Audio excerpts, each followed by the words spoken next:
Hello, नमस्कार। कौन कहता है आसमान में सुराख नहीं होते, पूरी ताकत से एक पत्थर तो उछालो यारो। इस शेर के साथ मैं आज का डिस्कशन स्टार्ट करता हूं और मेरा डिस्कशन आज का होने वाला है महिला सशक्तिकरण से रिलेटेड। जब हम बात करते हैं महिला सशक्तिकरण की, तो कोई भी महिला अपने आप को सशक्तिकरण फील नहीं कर सकती तब तक जब तक वो फाइनेंशियली या इन्वेस्टमेंट या सेविंग के द्वारा अपने आप को फाइनेंशियली सिक्योर ना फील करती हो। मैं महसूस करता हूँ कि हमारे समाज में एक हाउसवाइफ इनिशियल स्टेज में जब बच्ची होती है तो अपने माँ बाप पर डिपेंड होती है, और जब उसकी शादी हो जाए एक हाउसवाइफ के तरीके से अपना जीवन यापन करती है तो अपनी फाइनेंशियल नीड के लिए अपने पति पर डिपेंड होती है, और जब उसकी एज आगे बढ़ जाती है तो अपनी फाइनेंशियल नीड के लिए अपने बच्चों पर डिपेंड होती है। हालांकि हमारे समाज में बचपन से हमें एक बहुत अच्छी आदत सिखाई होती है, बचत करो। हम जब छोटे छोटे बच्चे भी होते हैं तब हमको गुल्लक में अपने पैसे को बचाने की आदत डाली होती है। तो वो बचत की आदत तो हमको है, लेकिन हमारी फाइनेंशियल एजुकेशन या फाइनेंशियल लिटरेसी के बारे में हमको ना तो कभी फैमिली से बताया गया, ना किसी स्कूल में बताया गया, ना किसी कॉलेज में पढ़ाया गया। और मैंने देखा है कि कुछ फैमिलियों में कुछ महिलाओं के पास अपनी कुछ सेविंग के पैसे होते हैं। मान लीजिए 25,000 की एफडी है, या कोई इंश्योरेंस पॉलिसी चल रही है, या कहीं से और सेविंग होती है, तो वो अपने आप को ज़्यादा सिक्योर फील करती हैं और वो अपने आप को कॉन्फिडेंट फील करती हैं। और दूसरी तरफ वो महिलाएं जो अपनी सेविंग नहीं करती हैं या नहीं कर पाती हैं, उनके अंदर भी एक टीस रहती है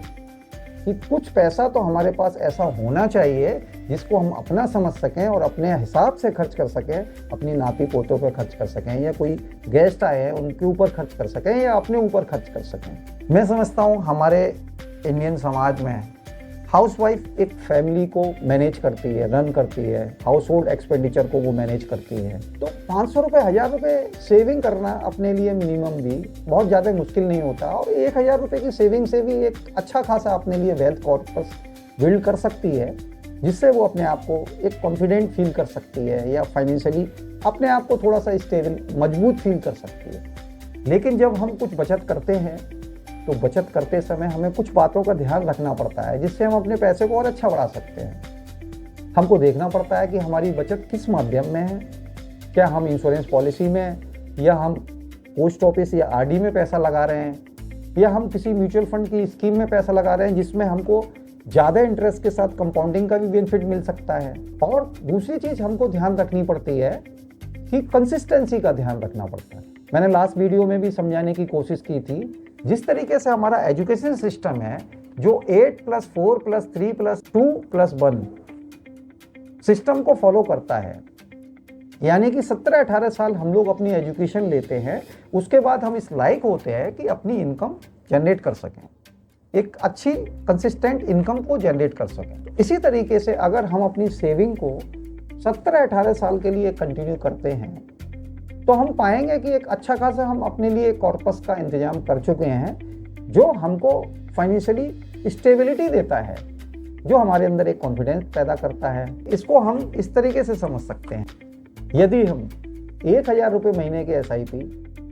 20 साल के लिए भी चलाते हैं, तो इस तरीके से हम देखते हैं कि हमने 2,40,000 रुपये जमा किए, और हमने ऐसे इंस्ट्रूमेंट में जमा किए यहाँ 7% के रिटर्न आते हैं,